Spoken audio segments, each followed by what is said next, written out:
So this is the tutorial to accompany this month's workshop, which is needle felting Easter chicks in an Easter wreath, and I'm just going to talk you through the techniques that you'll need to use in able to have success with this craft. So needle felt needles come in different sizes. I've got 3 different sizes here. You don't need 3 different sizes, but I do recommend that you at least have 2. One to do the firming up of it and to sort of bring all the fibres together, and the other one to do the decorating and sort of the finishing off. If you have got 3, then 3 is great, but if you don't have 3, 2 will work just as well. So along with your needle, you need a mat to work on. So I like to use a piece of foam. You can get needle brushes that you work onto. You can get needle felting pads, but a piece of foam will work just as well. So the centre of a needle felt item is often made up with some core wool, and that is wool which hasn't been combed out and is more in its natural form, although it has been washed. You will still smell it's got that sheepy kind of aroma to it.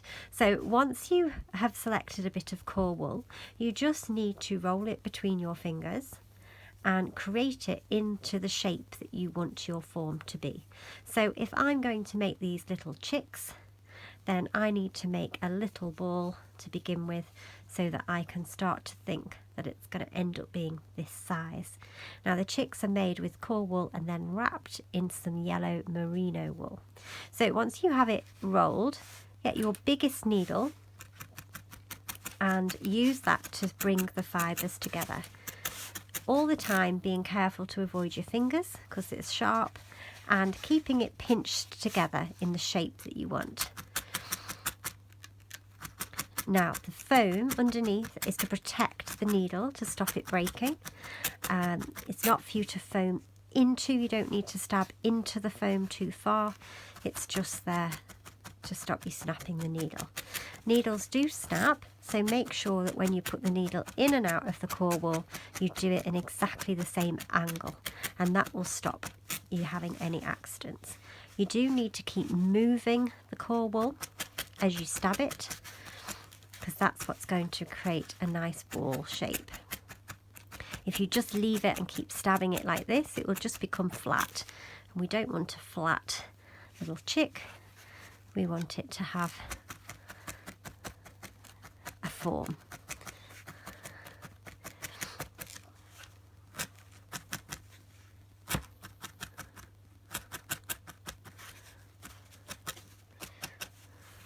So if you feel you haven't given yourself enough core wool, you can add to it as you go along. That's okay. If it gets too small, if it's a bit big, then just keep stabbing it, because you want it to be the right size to fit on to your wreath, whatever size your wreath is. So just keep checking that you're aiming for the right size. So after a lot of stabbing and even some rolling between the palms, I've got it into a nice firm shape that I want, and I'm just going to give it a little dent in here to sort of create the shape of a little chick. So if you stab repeatedly in one area, it will flatten it and create more of a bird shape once you've gone from being round. So when you're ready with that, then you're going to wrap it with some merino wool. So you can see the merino wool I've got here. You don't need very much at all, a tiny amount really, and we're just going to spread it out and then wrap it like so. And you want the fibres to crisscross, because that's going to help them to come together. There we go. So once you've wrapped it, you're going to do exactly the same again with your needle, and you're going to turn that into felt and keep turning it. And I do find it helps if you roll it between your hands, because that will bring it together.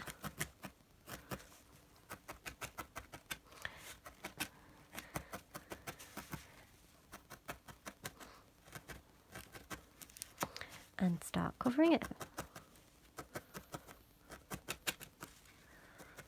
So lots more stabbing, and then I'll show you what it looks like. So here it is, nicely covered.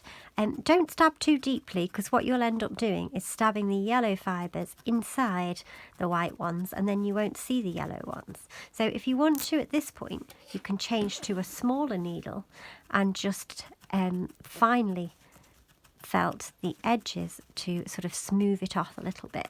And I find it's helpful to hold the needle at a slight angle while you're doing this, just to get the finish that you're after.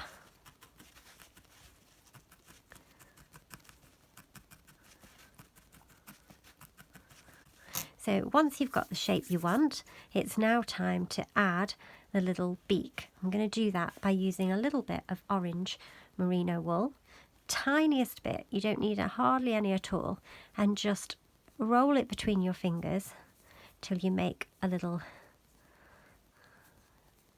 bead shape. And then using one of your needles, so the fine one will work just as good as the other one, just turn it on your hand and stab it to bring it together. So we want to make a little bit of felt that becomes his little beak. And as you see, I'm leaving some tails out the back of his beak, because that's what's going to help me attach it to his body. And you keep stabbing until you've got it as small as you want. So with the beak as small as you want this time, you do want the big needle. Get your little chick in position and decide where you want his beak to be. Then get hold of the beak, pop it where you want it, and using your big needle, stab those ends into the little yellow ball that you've created. And you keep stabbing until you've got it at a small enough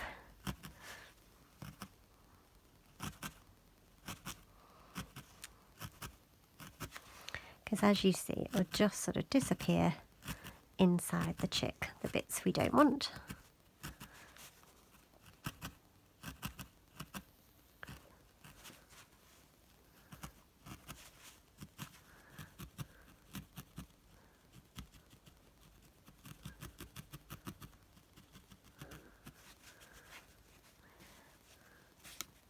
Okay, so with his beak attached, the last thing to add is some tiny little eyes, and again, just get a little bit of black, and this is the tiniest bit, twist it between your fingers and find where you want the eye to be and use your needle to just pop that into that space there. And this is where you might just want to use a pair of scissors just to chop away any excess, and then you can push the remaining little black threads into his eye position. And again, if there are little threads, you can either leave them as like fancy looking eyelashes or just cut them away like so. And this is the fun bit, because you can see him starting to come alive now. He's got some eyes. So one on the other side.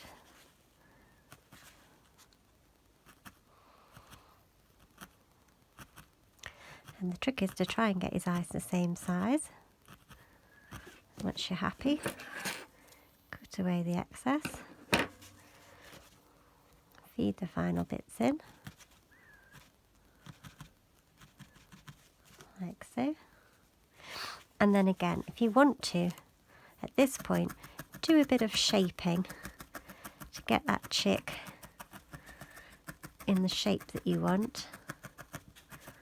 Now you've got everything in place, it's not going to change shape.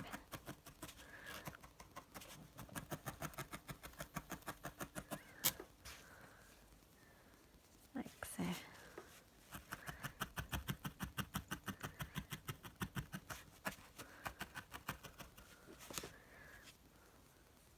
Okay, and when you're happy with your chick, there's another one to make. So with the chicks made, you then move on to the hen, who's made in exactly the same way. So using your core wool, shape it into the shape you want and get it. Obviously this one's a lot bigger than the chicks we were making. You're not going to wrap this with anything, we're just going to leave it as the core wool. And then you've got to make the top section, which is known as the comb on the top of his head and then the wattle under his beak.